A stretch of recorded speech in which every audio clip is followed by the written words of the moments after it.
మనం ఒక సినిమా చూసి వచ్చిన తర్వాత మన మదిలో ఎన్నో సందేహాలు.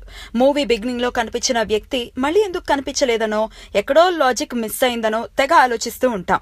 అలాంటి ఎన్నో లోపాలని వెతికి కనిపెట్టి మన ఫ్రెండ్స్ తో షేర్ చేసుకుంటూ ఉంటాం. ఇప్పుడు ఇదంతా ఎందుకు చెప్తున్నాను అంటే, విజువల్ వండర్ గా తెరకెక్కి తెలుగు సినిమా స్టామినాను ప్రపంచానికి చాటు చెప్పిన బాహుబలి బిగినింగ్ లో అనేక సమాధానాలు లేని ప్రశ్నలున్నాయి. వాటిలో మోస్ట్ ఇంపార్టెంట్, కట్టప్ప బాహుబలిని ఎందుకు చంపాడు? ఈ ప్రశ్నకు సమాధానం కోసం సినీ అభిమానులు ఎప్పటి నుంచో ఎదురు చూస్తూ ఉంటే, బాహుబలి 2 రిలీజ్ కాకముందే మరో డౌట్ పెట్టాడు జక్కన్న. అదేంటి అంటే, బాహుబలి 2 ట్రైలర్ ఎండింగ్ లో ప్రభాస్, రానాలు ముఖాముఖి తలపడతారు.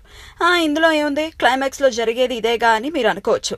కానీ అక్కడే రాజమౌళి తన మార్క్ చూపించాడు. నెరసిన గడ్డంతో రక్తం కారుతూ రానా వృద్ధుళ్లా కనిపిస్తూ ఉంటే, ప్రభాస్ మాత్రం యంగ్ గా కనిపిస్తాడు. పైగా మెడలో శివలింగం. ఇది పార్ట్ 1 లో శివుడు గెటప్. అంటే తండ్రిని చంపినందుకు ప్రతీకారం తీర్చుకునేందుకు శివుడు భల్లాల దేవుడితో తలపడుతున్నాడు అనుకోవాలా? మరోవైపు అమరేంద్రుడు బాహుబలి చనిపోలేదు, కంక్లూజన్ లో ఎంట్రీ ఇస్తాడు అని కొంతమంది అంటున్నారు. దీంతో అభిమానుల బుర్రలు హీటెక్కిపోతున్నాయి. మరి రానాతో తలపడేది ఎవరో తెలుసుకోవాలి అంటే కొద్ది రోజులు ఆగాల్సిందే.